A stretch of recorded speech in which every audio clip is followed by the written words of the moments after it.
Okay, welcome everyone to today's virtual experience from the Kentucky Historical Society. My name is Dana Zinger and I'm the Marketing Administrator here at KHS, and I'd like to welcome you to today's virtual tour. The Kentucky History Center is open to the public with limited capacity and many safety measures. The History Center, the Kentucky Military History Museum, and the Old State Capitol are open Tuesday through Saturday, 10 a.m. to 5 p.m. And our research library is open Wednesday to Saturday, 10 a.m. to 5 p.m. Although we are open, we know some folks are not able to visit in person, and we want to continue to offer virtual programming. Today I have with me Claire Gwaltney, our Teacher Programs Manager, to talk with you about some of the resources that are available to educators, including some of the unique opportunities that we have launched in response to the challenges COVID has thrown our way. Please let us know you are here, and if you have questions, Stuart Sanders, Director of Research and Collections, is on standby to respond to the comments section. Take it away, Claire. Thank you, Dana, and hello to everybody out there watching.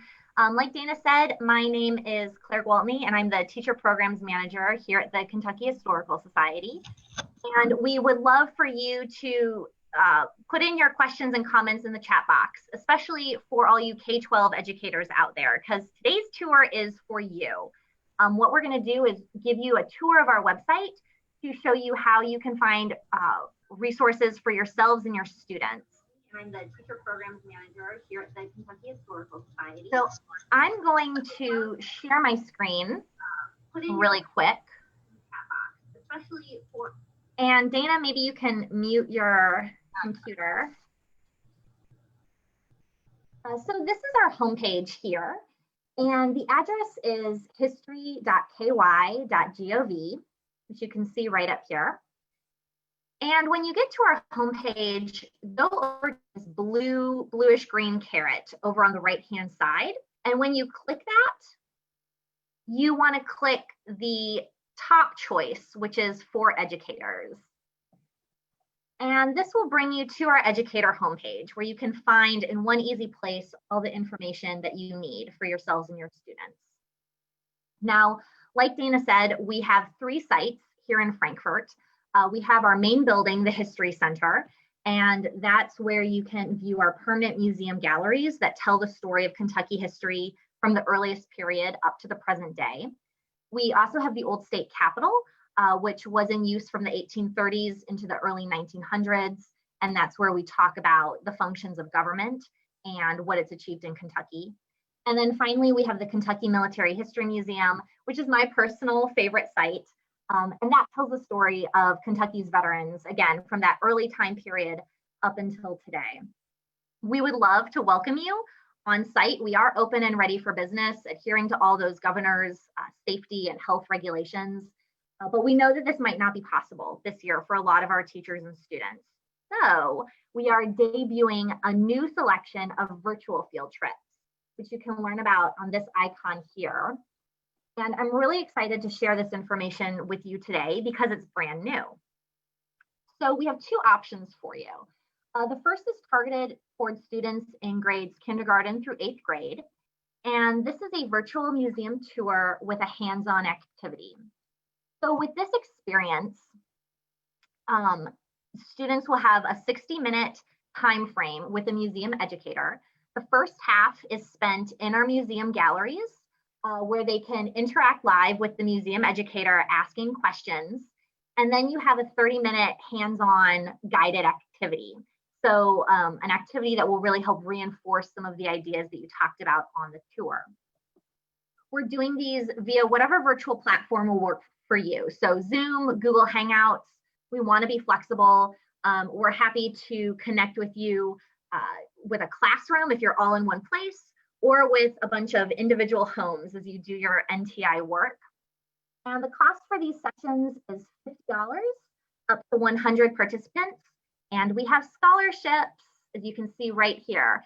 So in a year where budget is tight for so many of us, please remember that we have some opportunities here to make this cost effective for yourselves, your schools, and your students. We're offering 4 different tours for our museum tours. The first is Government in Action. So this takes place at the Old State Capitol And like our in-person tours, it will focus on how government functions in Kentucky. We will also offer the Industry of Innovation, which looks at the Great Southern Exposition and some of the economic and inventions that came out of that event. Exploring the Frontier looks at early Kentucky and the early peoples who settled here, as well as the people who were already here.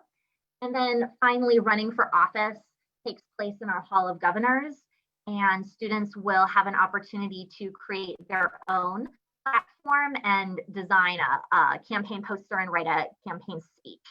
If you're looking for a way to kick off learning about the 2020 presidential election, Running for Office could be a really good program for you. We would love to help kick off some learning about that in your classroom. Now, if you are an 8th grade teacher or a high school teacher, we have a new program called Host a Historian. And this is one that I'm also really excited about because this is an age level that we haven't offered a lot of programming for in the past. So with Host a Historian, you will be able to have a real live historical expert in your classroom. These are 45-minute experiences, and they'll open with a visual thinking strategy experience hosted by a museum educator. This is all about visual literacy to get students looking closely at a historic image or document. Then you'll have a 15-minute lecture by that expert historian, followed by a 20-minute moderated discussion. So again, this is live. Students can interact with our experts, ask them their questions. This is also $50. Again, scholarships are available, so please keep that in mind as you're booking. And we have 4 different options. So the topics of Host a Historian include Manifest Destiny, the Civil War era, civil rights and racial justice, and coal in Appalachia. The great thing about all these programs is that they're going to look at these topics from a Kentucky lens and connect the Kentucky narrative to the national narrative. Another great thing about these programs is many of our high school teachers have never taught Kentucky history before, but with those new academic standards, you're going to be asked to do that. So this could be an easy way for you to integrate some of Kentucky histories into your classroom. Now, all of these virtual field trips and virtual experiences will align with the Kentucky academic standards for social studies. Those have not been posted on our website quite yet, but if you were to come to an on-site field trip, you can access this document from our website. And you can see broken down by grade level and by each strand how an on-site visit will support those academic standards. So expect a document like this one coming soon for our virtual experiences. Hopefully we'll have that posted in the next few weeks. Now I just want to pause really quickly and ask Dana and Stuart if there's any questions that are coming in that we need to address at this point about virtual field trips and virtual experiences.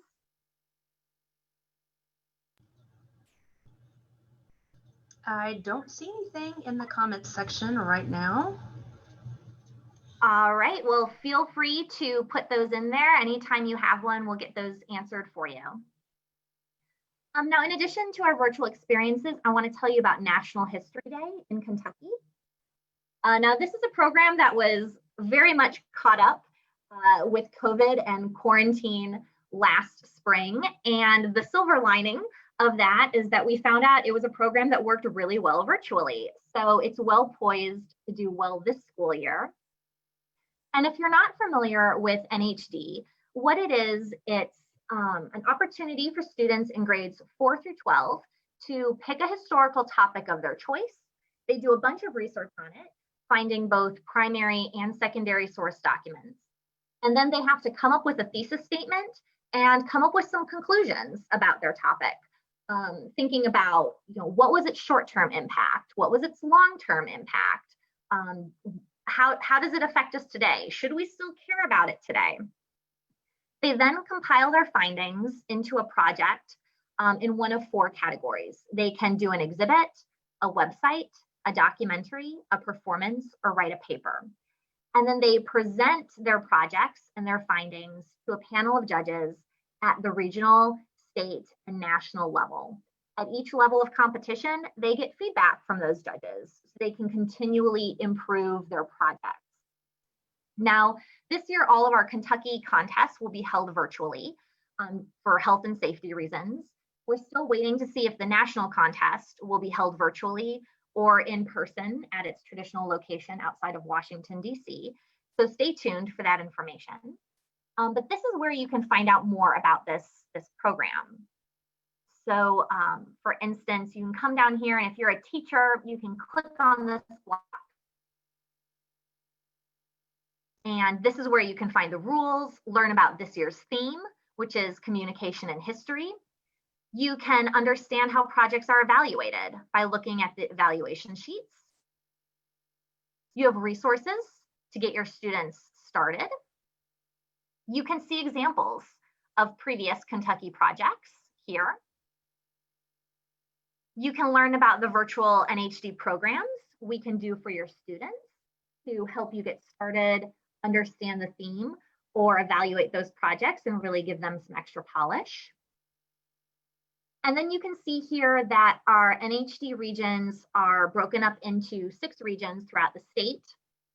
We have our dates for all the virtual contests listed as well. We also have information on our website for students and then for judges. If you're unfamiliar with this program and you think you might want to get involved, I highly suggest that you volunteer to judge next spring. It takes over 250 judges every spring to review Kentucky projects and interview students. And it's really, really fun. It's one of my favorite things every year to sit down and talk with students who have become so passionate and gotten so into their topic and learn more about it. We offer professional development credit for teachers who judge that day. And it's a great way to get involved with your local community since these contests take place all over the state. Usually, this year they'll be virtual, like I said. The other great thing about National History Day, and the one thing that I really want you to remember, is that we have a state coordinator on staff here at the Kentucky Historical Society. Her name is Jennifer Dispinette, and you can reach her via her email right here. The great thing about having a dedicated staff member to this program is she's always on hand to answer your questions, help guide teachers and students through this project at every step of the way. So if you get on the website and you're kind of exploring NHD and maybe you feel overwhelmed or maybe you don't understand something, please reach out to Jennifer. She would love to hear from you. NHD is really the ultimate inquiry-based experience. It's all about questioning, investigating, using evidence, and communicating conclusions. That is what NHD is. So it's a great way to hit those inquiry standards in the new social studies standards. And it worked really well virtually last year. Teachers are there to help guide their students and give them some direction as they create their projects. But a lot of the hard work, the research and the writing is done by students individually. And so that's something that you could turn them loose on in a virtual learning environment if we're still in that situation a few months down the line.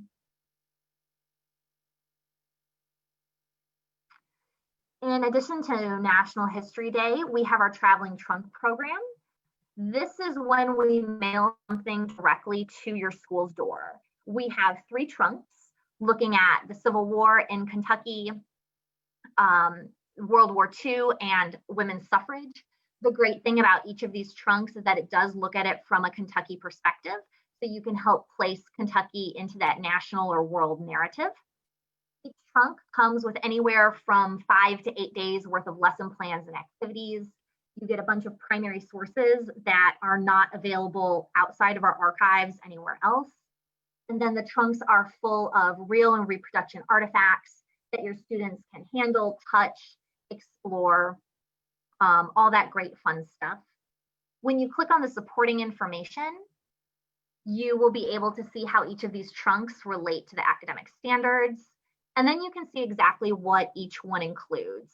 And you can see here in the Civil War trunk, there's tons of stuff that come in this trunk, which makes it really fun and which really helps bring these historical topics to life. Now, we are still offering these trunks this school year, but we've enacted some additional cleaning protocols, both that we'll be taking on our end and things that we'll ask you to do before you return the trunk to us. But if you're going back in the classroom, definitely think about booking one of these. They cost $100 plus return shipping, or you just getting it back to us. Maybe you'll just drive it into our museum in Frankfurt. But it's a great opportunity for your PTA or your other parent association to help bring something fun and exciting to your school. They also really work well in libraries as well. If you have any questions about that, I'm actually the point of contact for the traveling trunks. And so you can just put in a reservation request down here at the bottom and we'll get you all set up. We have some online resources here as well. So I've been talking about standards a lot, and love them or hate them, they're here. We have to get ready to use them.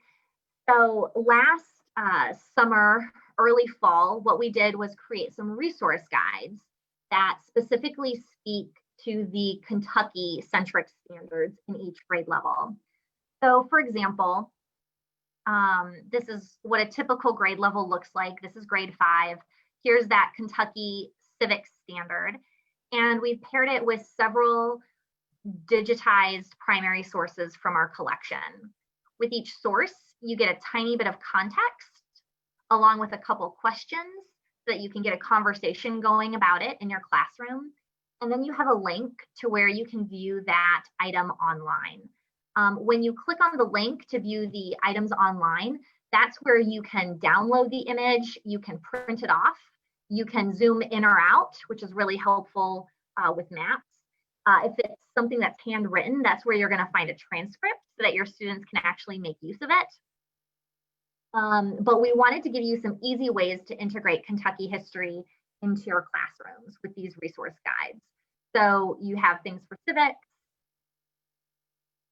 economics, geography, and finally history. And you see, not everything is two-dimensional. There are also artifacts in here as well. So we have one of these for each grade level. We did some surveys about these resource guides over the winter and got some really great feedback from Kentucky educators on how they can be improved. So that's something that we're working on currently, and hopefully these guides will be updated in the next few months. So keep your eyes peeled for that. In addition to the resource guides, we also have some educator packets. These were designed to go along with our on-site field trips, but a lot of them also will go along with our virtual field trips. So if you're doing something related to government, we have some photo analysis activities related to Governor Goebel and the last legislative session at the old state capitol. If you're looking at something related to early Kentucky, here you can learn all about what a surveyor does and some of the tools that they use in that job. We have some additional online exhibits that you can access here. And then we also have a great website called Explore KY History. And I love pointing this out to teachers because it's a really great classroom resource. So Explore KY History is both a website and an app, and it goes along with the historical markers that you'll find all over the state. Here you can see all the markers that we have. We have a lot of them. But the thing that I love about it is it helps you bring local history into your teaching.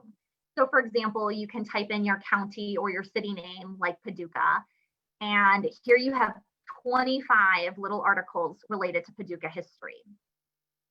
So if you click on one, like this one, for example, this is all about the Mexican War and how it relates to Paducah.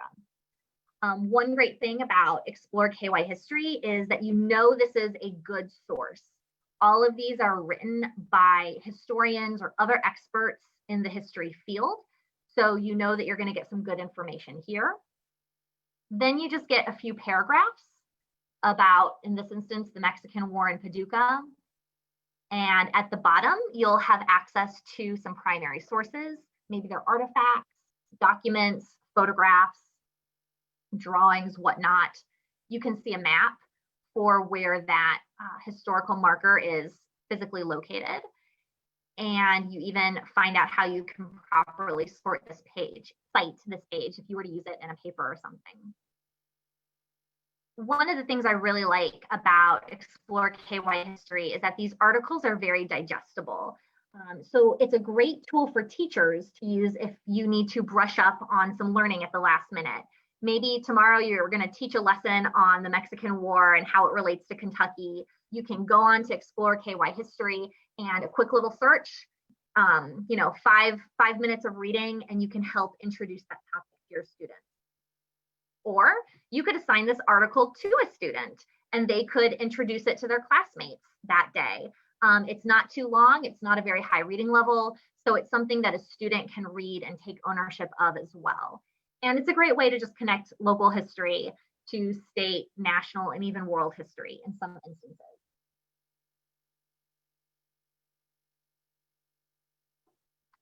Any questions about some of our online resources, Dana? No, I don't believe so. Stuart has posted a bunch of links that are useful and kind of reflect all the things that you've talked about. So, but we will be continuing to monitor the comments even after this is over to make sure that we get all your questions answered. Well, then I guess the last thing I'll point out on this page is professional learning. This is something we offer K through 12 teachers throughout the year, even over the summer, and this is where you can find it. So we have a great lineup of things being offered in the 2020 through 2021 school year. This is where you can learn about that and register. We're very fortunate because all our partners have helped us made this professional learning free for this school year, which is awesome. And a lot of it has moved to a virtual platform, but maybe we'll be lucky and we'll actually have you on site in the spring. So please check out what we have coming up. We also offer educator workshops in your school. So if you are putting together a district learning day or even just a school learning day, we would love to come to you and share with you what we offer and how we can help you out. We are also offering those virtually as well. And so this PDF is where you can click to learn more about that. So I just want to reiterate again, if you go to our homepage, which is history.ky.gov, and then you go over here to this bluish greenish caret on the right-hand side, you click on that, and then click on this top choice for educators. That brings you right back here to the For Educator homepage, where you can learn about all this stuff that we just talked about, plus more. And I would love to hear from you. My contact information is right up here on the top. Again, I'm Claire, I'm the Teacher Programs Manager, but I would love to hear from you. If there's something specific that you're looking for, that you're in need of, if you have a wonderful suggestion of what else we can provide for you or something that would make your lives easier, we would love to hear from our K-12 teachers and see what we can do to help you out. So that is what I have to share today. Any more questions, Dana? Or if things come in later, we are always around and happy to answer those for you. Yes, and like I mentioned before, we will be monitoring our comment section for the next couple of hours in case you have any questions. And of course, you can always reach out to Claire. Her information is on our website, or anybody on the learning team can help with any of this. So did you have anything else, Claire, that you wanted to mention? Nope. No, just let us hear from you. Teachers, we're here to help. You've got a tough year ahead and we want to do whatever we can for you guys. Great. Well, we want to thank everyone for joining us today. Make sure you tune in next Tuesday for our next virtual experience, where curators Julie and Andrew will be offering tips and advice on how to preserve your own treasures. More info can be found by visiting our website events calendar or our Facebook page. And if you're enjoying all of our virtual programming, please consider becoming a member of the Kentucky Historical Society. With that, I guess we are finished for the day. And again, if you have any questions, please reach out. Thank you.